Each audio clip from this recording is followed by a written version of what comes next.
Welcome. In this video, we are going to talk about periodic trends. Our goal is to know the following trends, be able to explain them using atomic structure, Coulomb's law, the idea of effective nuclear charge.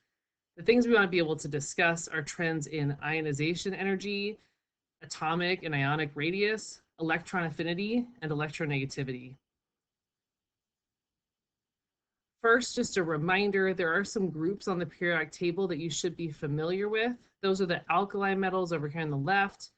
Alkaline earth metals are here in yellow. Transition metals are in the middle. Halogens are over here, fluorine, chlorine, bromine, iodine, and noble gases are over here in purple. So if we refer to, a trend within the noble gases, you just want to know which elements we're talking about. So first, before we talk about what these trends are, we first have to understand what these terms are. So like, what is ionization energy anyways? So we're going to go through and define these terms. First thing we're going to define is the atomic radius. So picture the atom like a sphere, and it's basically the distance between the nucleus and the outer edge of that electron cloud. So if that electron cloud is held in more tightly closer to the nucleus, it'll have a smaller radius. If that electron cloud is bigger, it's going to have a bigger radius. Next one is ionization energy. It's the energy needed to remove an electron from a neutral atom.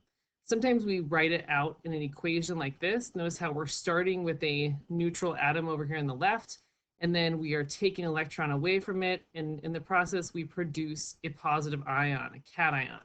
This process takes energy because electrons are attracted to the nucleus, so it takes energy to remove them. This is known as the first ionization energy because it's the energy needed to remove one electron from a neutral atom.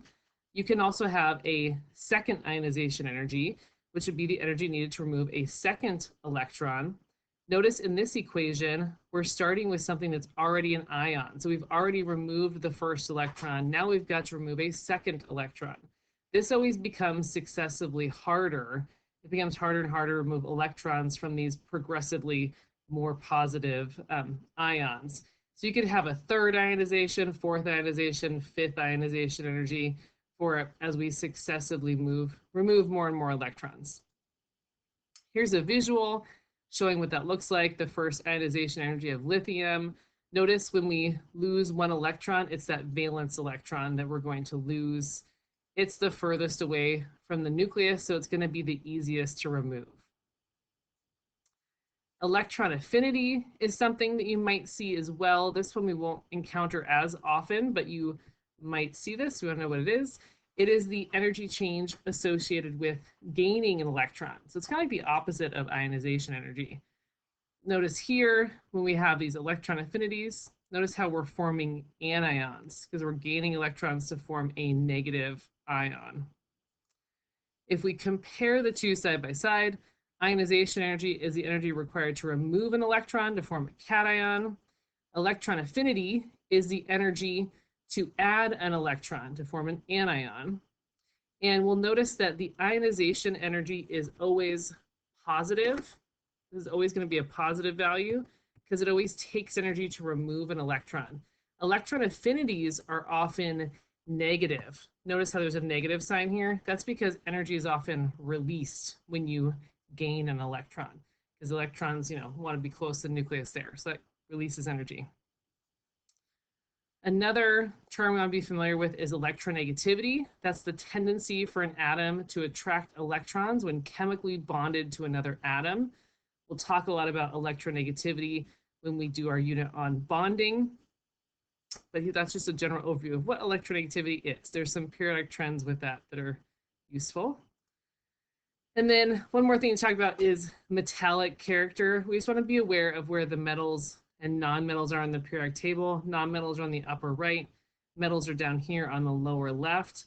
As you go more and more towards the bottom left of the periodic table, right over here, the metallic characteristics of an element increase. And what we mean by metallic characteristics, metals are good conductors of heat and electricity. They're malleable, so you can bend them. Think about like copper wire is bendable. They tend to lose electrons during chemical reactions. So as you get further down here, into this, bottom left corner, they'll become more and more metallic in character. And then over here on the upper right is kind of the opposite. It's less metallic. These are our non-metals up here. So let's figure out what determines the radius, ionization energy, etc. of these atoms. And what determines the properties are the electrons. And the properties we observe are determined by the location of the electrons and their relative attraction to the nucleus. When we say attraction to the nucleus, we want to think about Coulomb's law. So Coulomb's law tells us about the attractive force between particles of opposite charges. When we're thinking about an atom, our particles of opposite charge that we're thinking about here are the negative electrons and the positive protons. And if we look at this equation right here, the force is proportional to Q over R. The Q represents the magnitude of the charge. So is it like +1, +2, +3? And then R on the bottom relates the distance between the charged particles.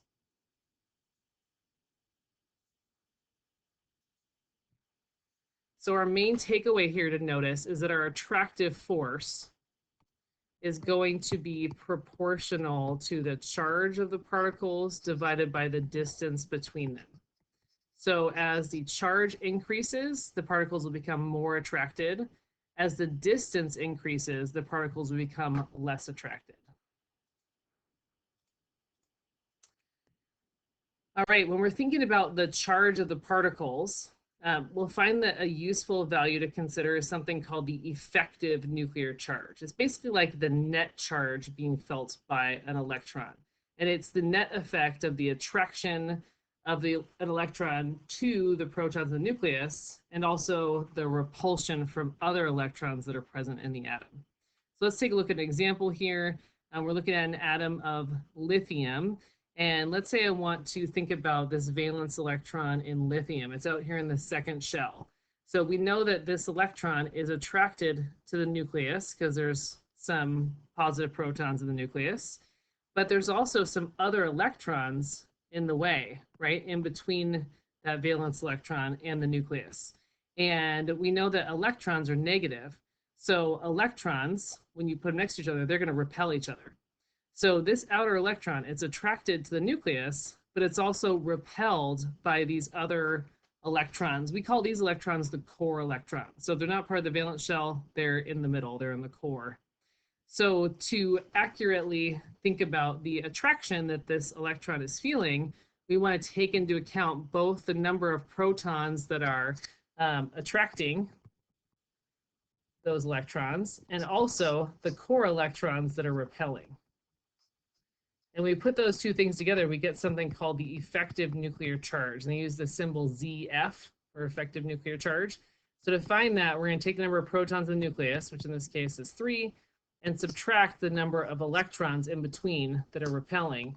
And that gives us a sense of the effective charge. It's basically like the net charge, taking into account both the attraction and the repulsion.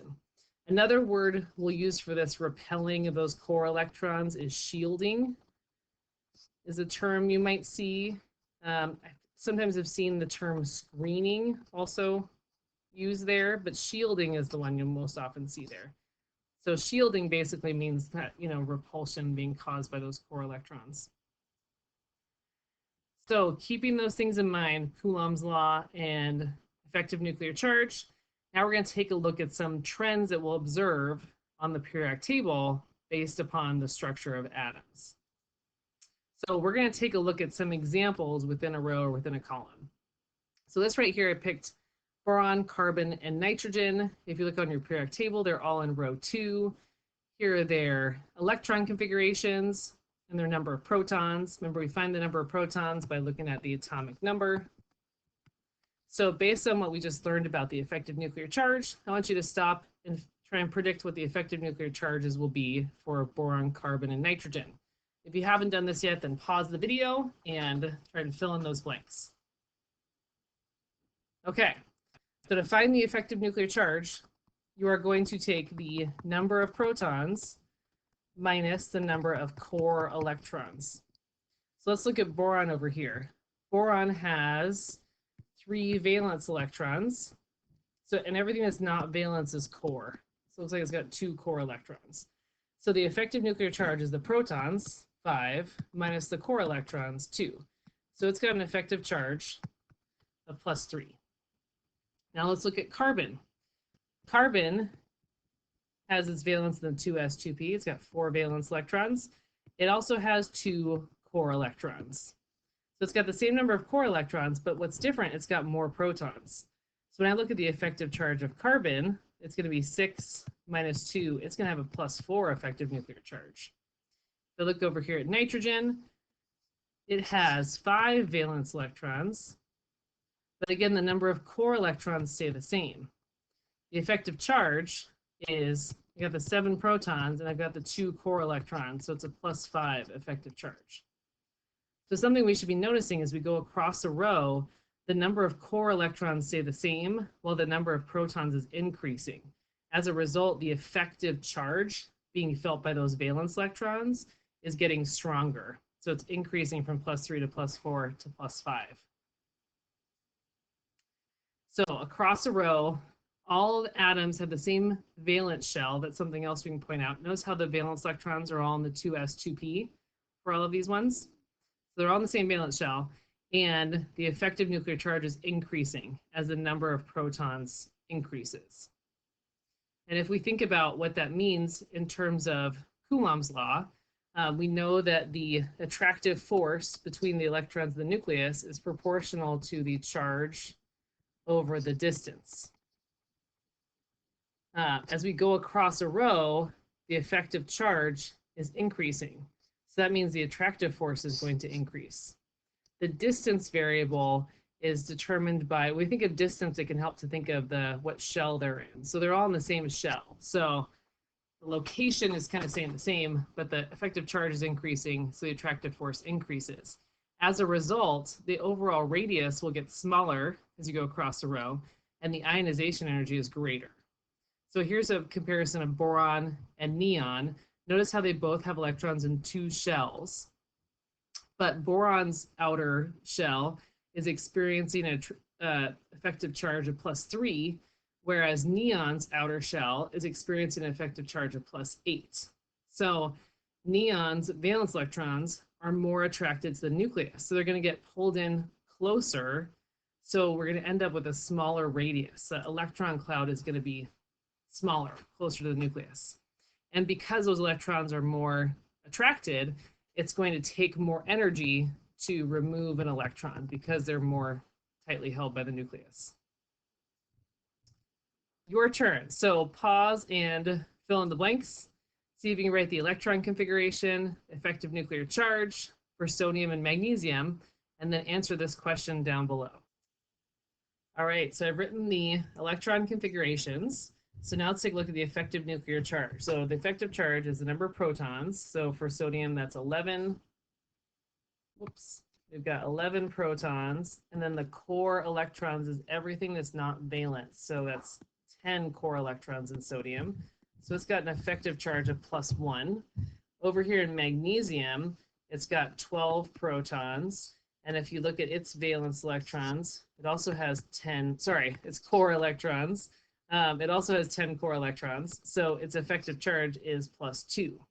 So if we make a comparison here, the valence electrons in magnesium are going to experience a stronger attraction to the nucleus. That's because those valence electrons, they're both in the 3s, but magnesium has a +2 effective charge versus sodium only has a +1 effective charge.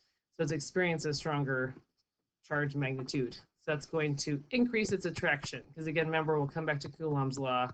Force is charge over distance. So as the charge increases, that attractive force is going to increase. As a result, who's going to have a smaller radius? Well, magnesium is going to have a smaller radius because its electrons are going to be kind of held in, attracted more closely to the atom. So its nucleus is pulling its electrons in closer, giving it a smaller radius. Now let's look at the trend within a column. Because remember, this is in a row, right? We're comparing things side by side. Now we're going to look at what happens if you go vertically in a column. So lithium, sodium, potassium, these are all alkaline metals over there in column 1. We've got their electron configurations written out. Let's find the effective nuclear charge. So pause the video and try this on your own. Okay, now that you've come back, the effective charge, it is the protons, plus 3, minus the core electrons, which in this case, there's 2 core electrons, so it's got a +1 effective charge. Sodium, it's got protons, which is 11, minus the core electrons, which is 10. It also has a +1 effective nuclear charge. Potassium, it's got 19 protons, so it's got way more protons. But take a look at this. It also has way more core electrons repelling. So overall, notice that they all have the same effective nuclear charge. So when you go down a single column, the number of protons increases, but the number of these core electrons is also increasing. So the overall net effective charge being felt by those outer electrons is the same. So as you move down a column, what we're noticing is the effective charge stays the same, but the electrons are further away from the nucleus. They're in a higher shell number. So if you compare lithium and potassium, they both have a +1 effective charge, but lithium's outer electrons are in the second shell, whereas potassium has 4 shells of electrons. So as a result of this, the atomic radius is going to be larger as you go down a column. The radius is going to increase because we got more shells here. And the ionization energy is smaller. And remember, that means that the electrons are easier to remove. And if we're thinking about why that is, we're going to think back to Coulomb's law, which again, the attractive force is the charge over distance. So when we're looking down a column, the effective charge is basically the same for everybody in that column, but the distance is increasing, and that's going to cause my attractive force to decrease. So the ionization energy gets smaller down a column. As a result, we see these trends when we look at the periodic table. So as you go across a row, the electrons for elements in that row have the same valence shell, but as you add protons, the effective nuclear charge increases. The valence electrons become more attracted to the nucleus, so the size is going to decrease. As you look in a column, they've got a similar effective nuclear charge, so they'll have the same ZF, but we have more and more shells. The electrons are further from the nucleus. That's going to cause that radius to increase. Just so these are the radius in picometers. You wonder what these numbers are? If we look at ionization energy, as we go across a row, again, the electrons have the same valence shell. Everyone in the row, they share the same valence shell, but the effective nuclear charge is increasing as you add protons. So those valence electrons become more and more attracted to the nucleus. So the ionization energy increases because those electrons are more attracted, so it takes more energy to remove them. If you go down a group here, down a column, again, they got similar effective nuclear charge, but the electrons are in larger shells. They're further from the nucleus, so they're going to be easier to remove. Here's a summary thinking about Coulomb's law. So again, across a row, the charge is increasing, so that makes your electrons more attracted. That's what causes your radius to get smaller, your ionization energy to get bigger.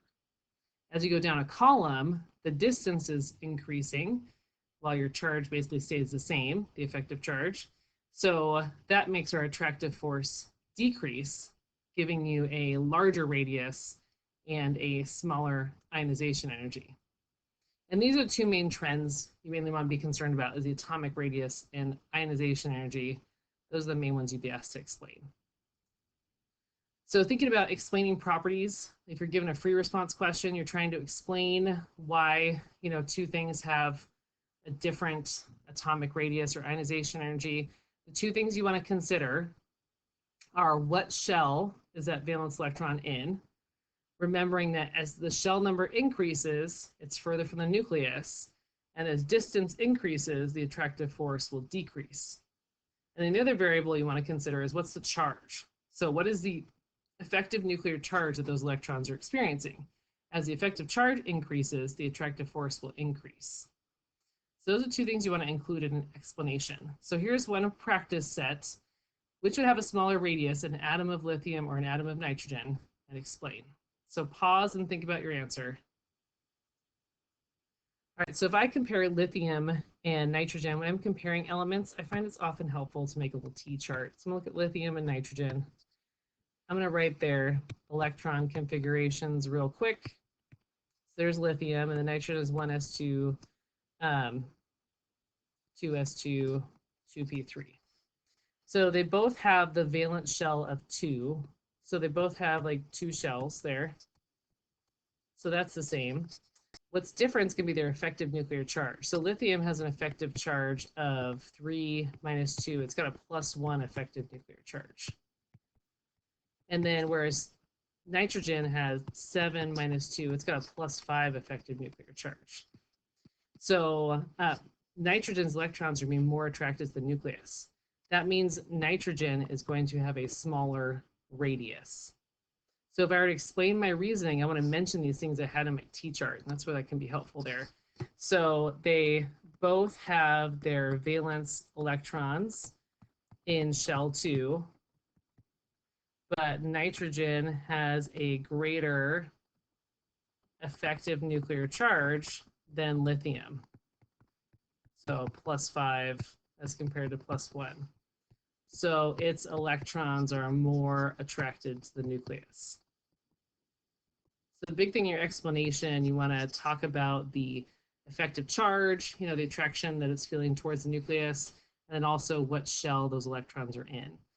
If you just said nitrogen's smaller because it's on the right on the periodic table, that would earn 0 credit. You need to explain why in terms of atomic structure. So we have to think about what's going on with Coulomb's law and electrons and shells and all that good stuff. All right, thanks for watching.